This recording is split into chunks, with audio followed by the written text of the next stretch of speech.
started. We've got several members that need to go to other meetings, and so we're going to go ahead and get started. Before we get started, if we could bow our heads for a prayer. Gracious Heavenly Father, we thank you for another day. We thank you for the beautiful sunshine of today, and know that soon you'll be bringing the rain that we also need. We ask that you watch over each of us. Thank you for bringing us here safely. Return us home again safely. These things we ask in your name. Amen. All right. Since the senator is not here yet, let me find out what's going on here.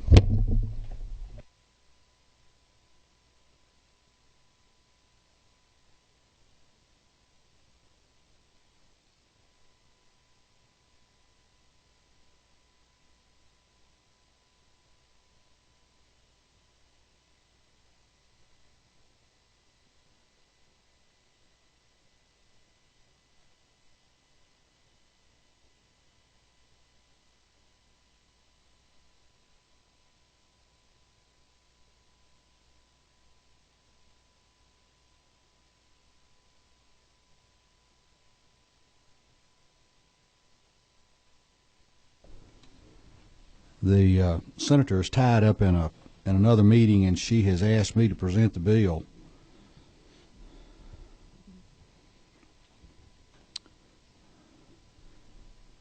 So, Representative Jaspers, I'm going to need you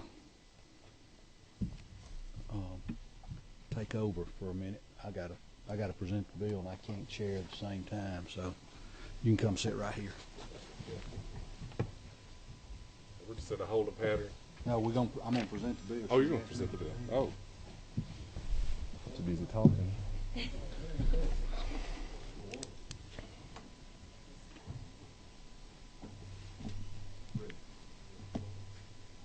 we have? We do. It's only 4. Which bill? Which bill number?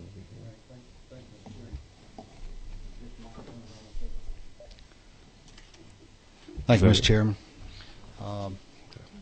I was not prepared to present the bill, but I will do what I can to, probably not as good as the senator would have done, but we'll go with it. I want to bring to you today Senate Bill 14. This is a bill that was authored by Senator Underman, and what this bill does is that it will create a Georgia Alzheimer's and related dementia task force, and it's going to require the task force to create a comprehensive state plan for Georgia to address the Alzheimer and related dementias and establish minimum requirements for such a plan.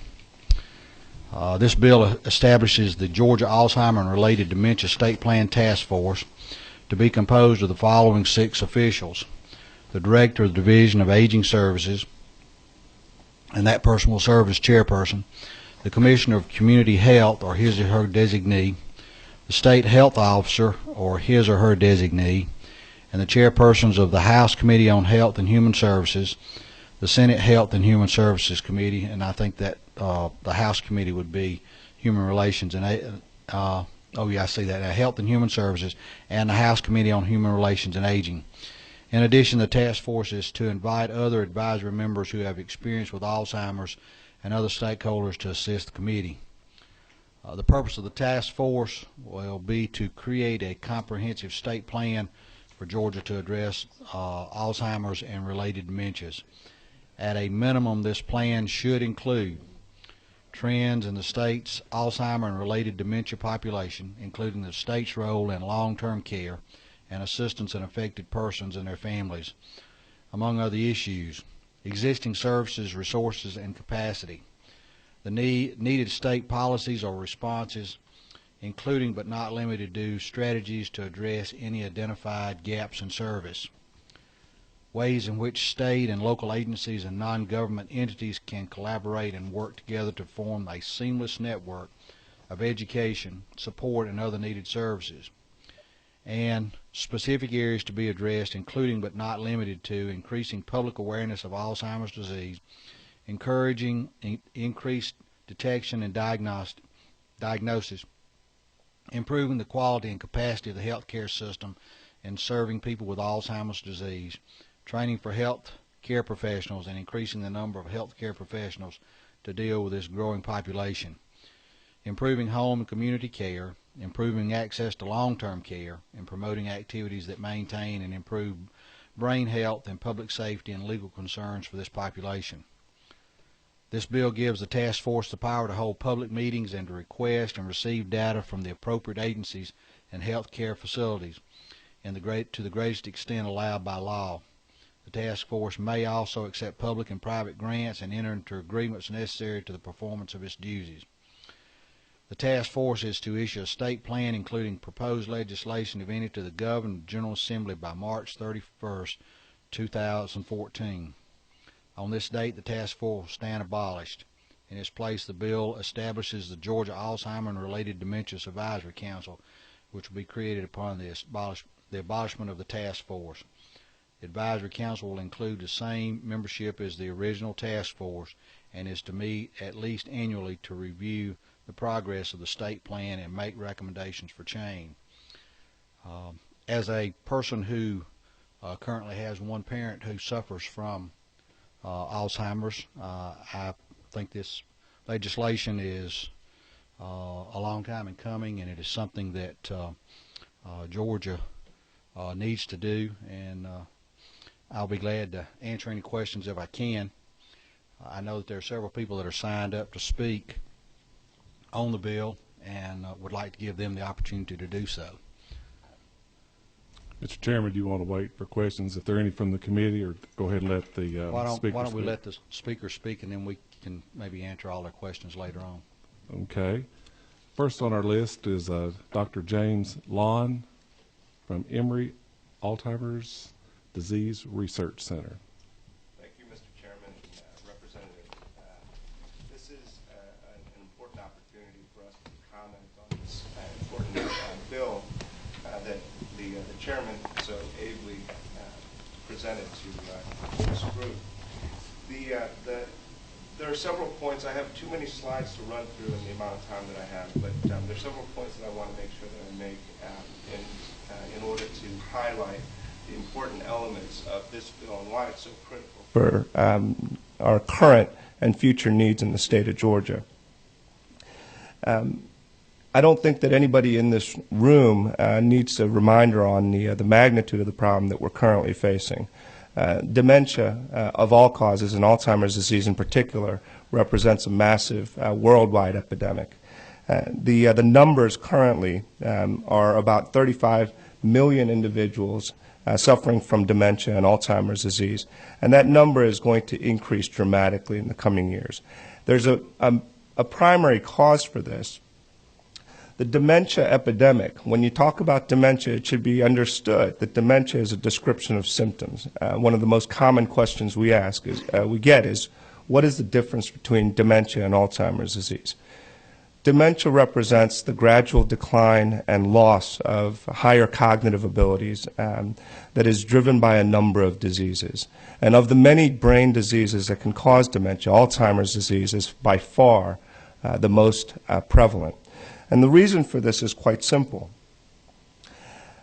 This frequency has continued to increase, and the death by dementia or associated with dementia represents the second most common cause contributing to death currently.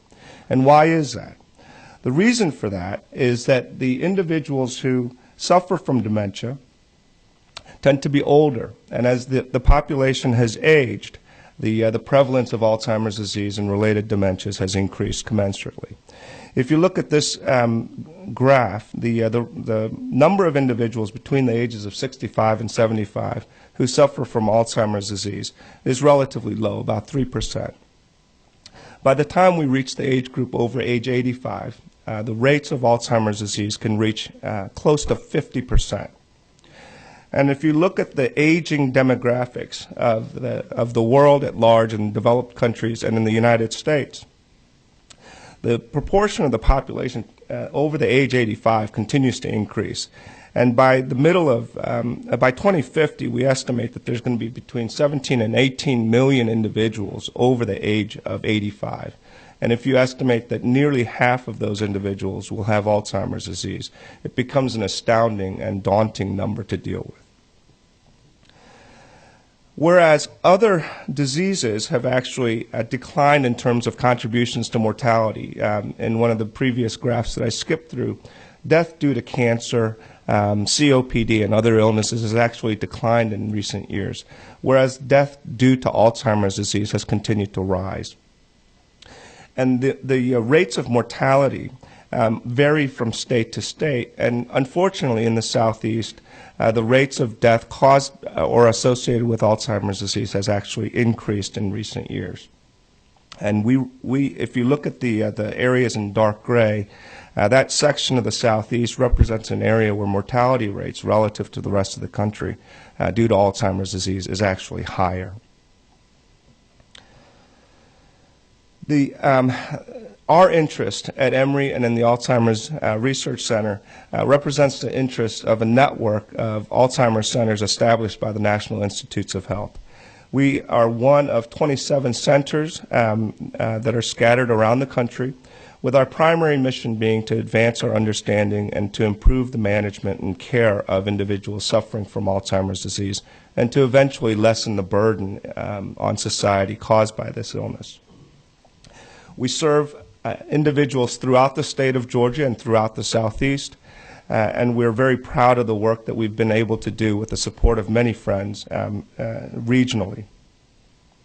I'm going to skip through some of these, and I should emphasize if at any point any of the members of the committee have any questions for me, I'd be happy to pause and address them as we go.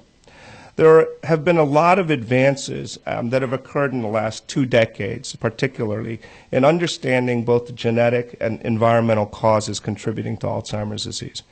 Aging is certainly the most powerful risk factor, but there are a lot of things in terms of lifestyles, in terms of exposures, that we don't fully understand, but we know contributes to the prevalence and to the risk of developing Alzheimer's disease in any given individual.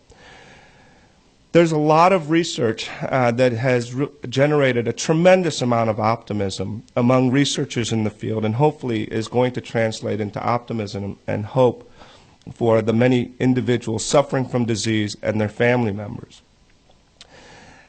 The individual items listed on this slide are not something I can cover in a short time, but what I really want you to focus on is the fact the advances in research that have occurred over the last 2.5, 3 decades has brought us to the brink of being able to deliver truly effective therapies that will slow down and perhaps prevent the development of Alzheimer's disease in individuals. A number of years ago, I remember being told by one of our social workers at a patient group, support group meeting, that one individual told another that, well, you know, Dr. Law says that before his career is done, we're going to have a cure for this disease. And one of the other patients looked at her and said, yeah, don't you wish he was older? And that was about 5 to 10 years ago. The plan currently is for us to try and make an impact on the devastating costs associated with this illness with truly effective therapies by 2025. I don't anticipate being retired until before 2040. And so I think what I said many years ago is coming true.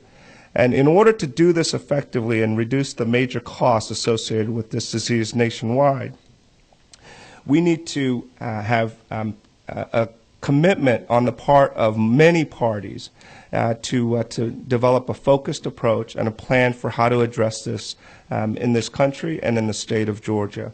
Nationally, this disease hasn't received the amount of attention that it needs. If you look at the funding for various illnesses provided through the National Institutes of Health, cancer and heart disease and HIV/AIDS, all of which are very important diseases, and on all of those fronts we've made major strides.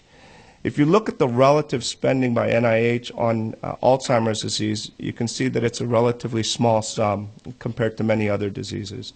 All it's going to take is will, time, and resources in order to make true advances in dealing with this illness. And the nation is starting to move in that direction, and Georgia needs to as well. There is a national Alzheimer's plan that has been in development, and we certainly applaud the federal government in pursuing such aggressive methods, and also for setting the goal of preventing and effectively treating Alzheimer's disease by 2025. When I say a cure for Alzheimer's disease, I'm going to try and explain in a couple of minutes what I mean by that, because it may sound a little bit pie in the sky or Pollyannish to believe that we can truly cure this disease by 2025, but I think this is a reasonable goal. Let me just stop for a second. On this slide, this represents current involvement of Alzheimer's disease and how it's impacting the population in Georgia.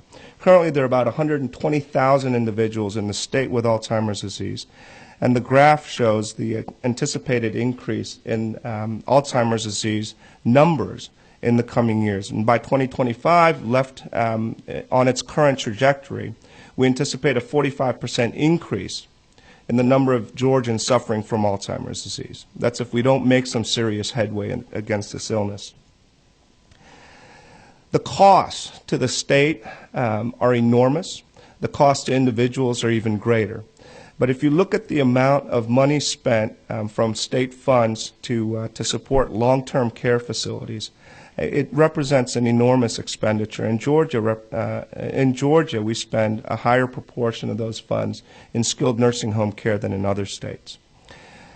Many of those individuals who reside in those nursing facilities are suffering from cognitive decline. In fact, the majority of residents of skilled nursing facilities have one form of dementia or another. And nearly 75% of all individuals suffering from Alzheimer's disease wind up in a skilled nursing home by age 80. This map, when I look at this map, I have a little sense of guilt personally. What this represents are the states around the country that have currently adopted or in the process of developing a state Alzheimer's plan. There are 19 states that have already enacted such plans, and there, you see the other 13 that are in blue that have a plan in progress. Currently in the state of Georgia, this legislation, this bill that has been proposed, represents our first activity in this direction. I think that one of the things that I feel badly about is for the years that we have been working here, and I've been in Atlanta for nearly 20 years, I think that those of us who are in the biomedical research field have failed to reach out to some of our partners, including our partners in government leadership, to help come up with a cohesive plan to address this issue. And we intend to be much more active in this arena in the future, because we know that we can't make that progress on our own without the help of others around the state. This slide has way too many words on it, and I'm going to skip right through it. Somebody else made this slide, not I. It would have been trimmed down to about 10 words. But really the point of this slide is that if we're successful in improving our ability to diagnose individuals with Alzheimer's disease at an earlier stage in order to implement available treatments, we can already save a tremendous amount of money. The last line is the only one that I really want you to pay much attention to. If we implement some of the types of early diagnosis and treatment strategies that have been developed in other places, it could save the state close to $1.5 billion. The work involved in attacking Alzheimer's disease will come on many fronts, and it's important to also realize that this effort will have positive benefits, positive financial benefits to the state. There is currently about 12,000 public and private sector jobs supported directly or indirectly through biomedical research funds through NIH. It's estimated that $1 in national research funding generates $2.6 in economic activity. And federal research in academia currently in the state of Georgia accounts for about $1 billion worth of economic activity. If we can get our share of the additional resources that will be coming, we certainly can help increase our contribution in this area as well. The state plan is critical. It's a critical first step for us to develop a plan that will help to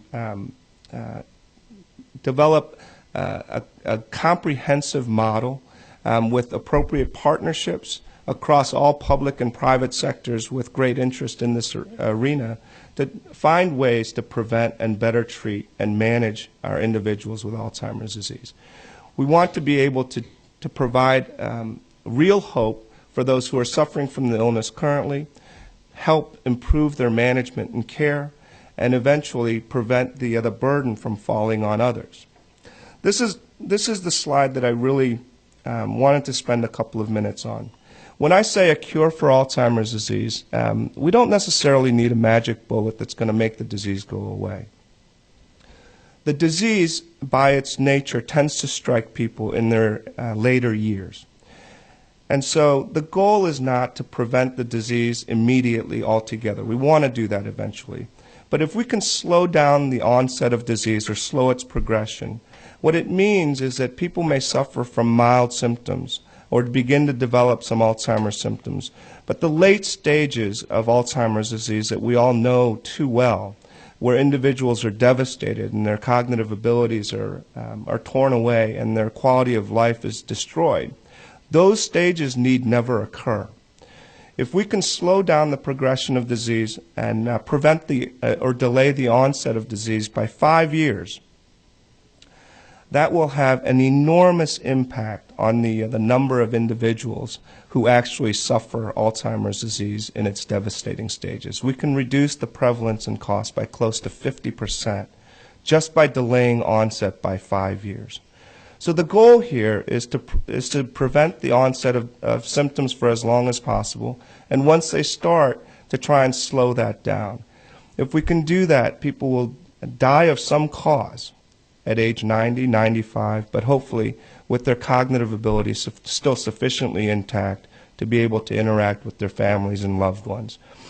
And along the way, we need to have a plan for how we're going to help the individuals who are currently suffering from disease as we move from here to there. And that's what the Georgia State Plan needs to be about. We need to have a long-term view of how to manage this, slow its devastating impact, and help care for those individuals who are currently suffering. Thank you very much for the opportunity to speak to this committee. I think we've got a question here. Thank you, Dr. Law. Maybe not so much a question as a comment. First of all, let me commend you on your work. Like Chairman Benton, my father passed away and had dementia. I understand the devastation of this disease. And I think you addressed a couple of different things. I was amazed when I was sitting there looking at the numbers that were dedicated to other diseases. And believe me, I have no problem with giving money for cancer research or heart research or anything like that. But wouldn't it be a fair statement to say that if we continue to pour money into finding cures for these diseases and do nothing to address the Alzheimer thing, then basically what we've done is we've given people an extension of life, but we haven't done anything about their quality of life? I think that is a wonderful point, sir. You are absolutely right. And in fact, the plots that show the causes of death decreasing from a number of those illnesses, while the causes of death associated with Alzheimer's disease, the number of deaths associated with Alzheimer's disease continues to climb, translates into individuals suffering in the latter stages of their lives with devastating mental decline. You're absolutely right. I agree with you 100%. Thank you. And I think even if you were to take out I don't hate to use the word emotional because I most certainly cannot divorce myself from the emotional aspect of it, but if you were to take out the emotional aspect of it and to look just at the numbers, the economic impact and the cost on society as a whole would be well worth the cost. In fact, if we don't address this issue in a more effective way, it will inevitably bankrupt the system. I appreciate your commitment to it. Thank you, sir. Thank you, sir. 16. Thank you, Mr. Chair. Just curious, I was sitting here talking with my colleague. It seems like this particular disease has progressed in the number of people that we see living, surviving, or dying from it. Do you have any idea what the causes of Alzheimer's are? Are there genetic markers or anything like that? We do, and that's where this is so exciting, and that's where I have such great optimism that we're going to make advances. There are many genetic causes. Usually, when we consider genetics, we think about diseases that are inherited in a very predictable way, just as I would expect my child to have dark hair, for instance. You think maybe genetics play the same kind of role in passing on Alzheimer's or other diseases. It's much more complex than that. There are a handful of genes that we know play a very important role in the disease, and many others that we're currently discovering as we speak. And those factors are going to come into play as we kind of look at the future of where this is going. At a point in the not too distant future, people will reach the age of 50 as I did last year, and just as I was supposed to, haven't yet, but supposed to schedule a colonoscopy for screening purposes, people will undergo screening, whether that be genetics or imaging or blood or spinal fluid testing, that will screen for my risk of developing Alzheimer's disease when I'm in my 70s and 80s. And so those risk factors are being better understood now. There's much to do yet. And that's why I say we need the will and resources to do it, but we can do this. Yes, good afternoon, and thank you, and sorry for being late. My name is State Representative Sandra Scott, and I would just like to commend you all on the work that you're doing with Alzheimer's, because I do know a lot of seniors that have Alzheimer's, and we always wonder how did it come about and why. So I would just like to commend you on the work that you are doing, and I will hope that this committee will be in agreement with what you all are doing. And I would just like to say thank you for the work. Thank you, ma'am. Any other questions for the doctor? Okay, thank you, sir. Thank you, Mr. Chairman. Sheila Hammerstone.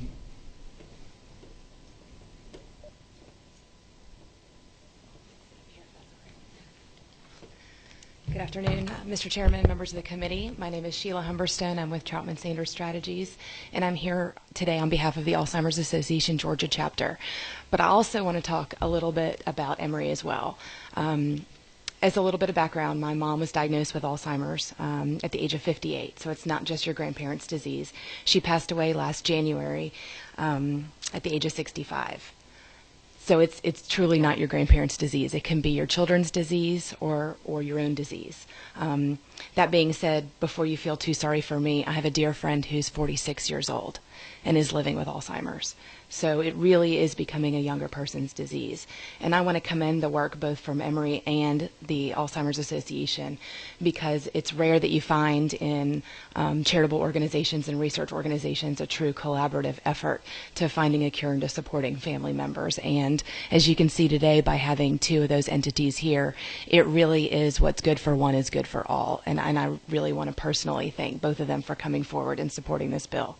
The Alzheimer's Association represents the over 200,000 Georgians with Alzheimer's, as well as the almost 500,000 caregivers who are taking care every day of these individuals. And I'm sure we've already heard about some folks that have dear friends and family members with the disease. And I'm sorry to say, if you don't, you more than likely you will before too long. And so we do think that this plan is a critical step to make sure that we have all the services needed for our aging baby boomers, and to know what research we need, what services we need, and what products we need out there in Georgia to be sure that we're able to care for all of our folks with Alzheimer's. And so I encourage your support of the bill, and we'll take any questions you might have. Thank you.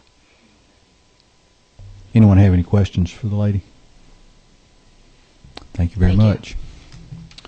Catherine Fowler.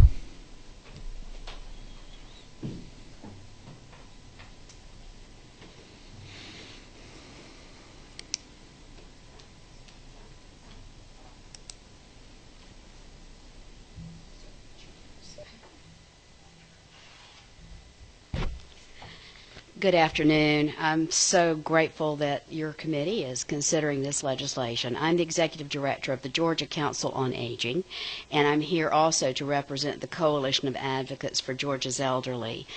So there are not just two organizations behind this, Emory and Alzheimer's Association, but there are 500 members of COAGE representing service providers, area agencies on aging, seniors, and family members all over this state, who come together every July to choose their priorities about what legislation or what funding they would like to see passed by you during your session each year. And they chose the Alzheimer's State Plan as their #1 priority this year.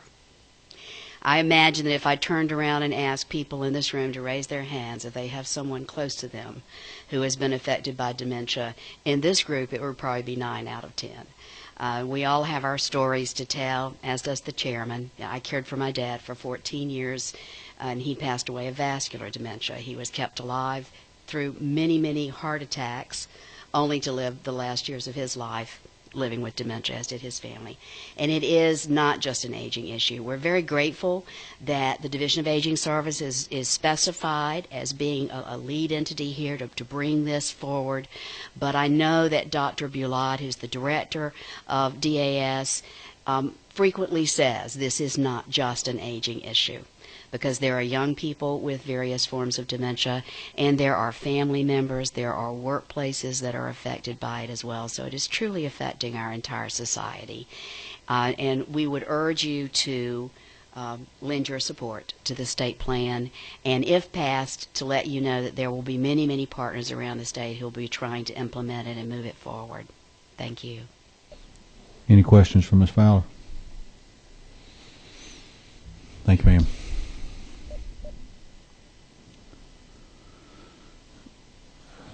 Do any of the committee members have a question for me since I presented the bill?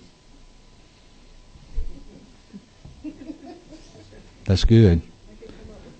You're not making any points over there, Representative Rogers. No, I have no questions for you, Mr. Chairman, except for the fact that at the appropriate time I'd like to make a due pass motion. Okay. Any other questions? I'll recognize you for that motion now. Mr. Chairman, first of all, let me commend everyone here for the work that you're doing. I appreciate it greatly. And with that being in mind, I'd like to make a due pass motion that we accept this bill and send it to the entire House. All right, I have a motion and a second. Any comments, questions? In that case, we'll have a vote on the measure. Senate Bill 14. All those in favor of due pass, if you would, raise your hand. All those opposed? 1, 2, 3. The measure passes, and we'll move on to the Rules Committee. The chairman thanks the committee for coming today, and all the people in the audience for being here today as well. Thank you.